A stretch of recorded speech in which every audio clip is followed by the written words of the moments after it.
काली बरावत। या देवी सर्वभूतेषु शक्तिरूपेण संस्थिता नमस्तस्यै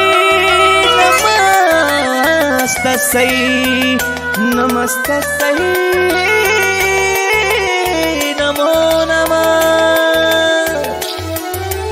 सूरज के लौके लागल देखा ललैया आहो भाग्य घरे सबके आवतार मैया।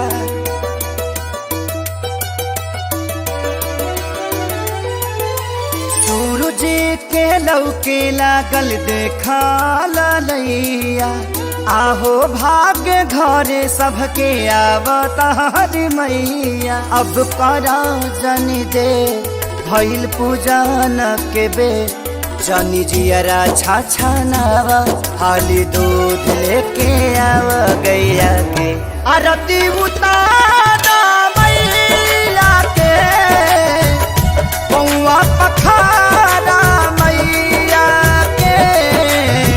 बड़ी भागे आईली माता रानी हो सेवा में खड़ा हो पानी हो।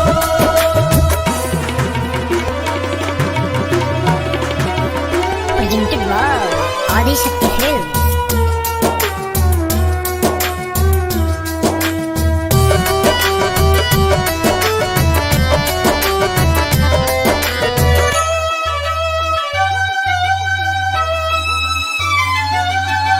आचार से केहू पगरी से तो जब बाहर है जौना डगरी से।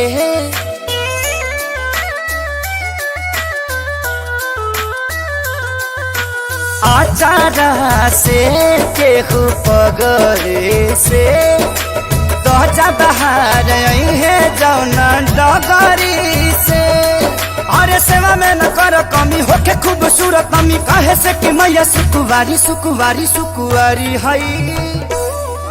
अब करा जन दे भइल पूजन के बे मालिन के बोलाव अढ़ौल तू चढ़ाव पैया पे आरती उतारा मैया के पौआ पखारा मैया के।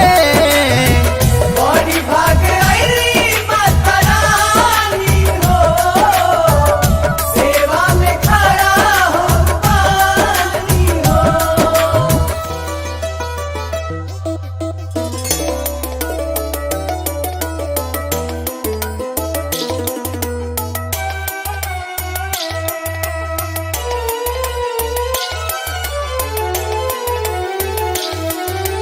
धरती के भाग दुए बेहरा जागेला चाही तो कुआर बड़ा नेक लगेला।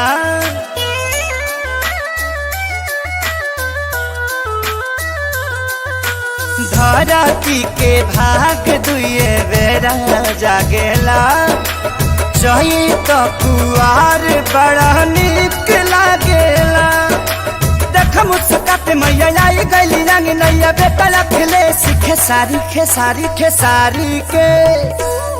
अब करा जन दे भइल पूजन के बे पुरैन पात लेके आव छाक लवंग जुटाव जैया के आरती उतार मैया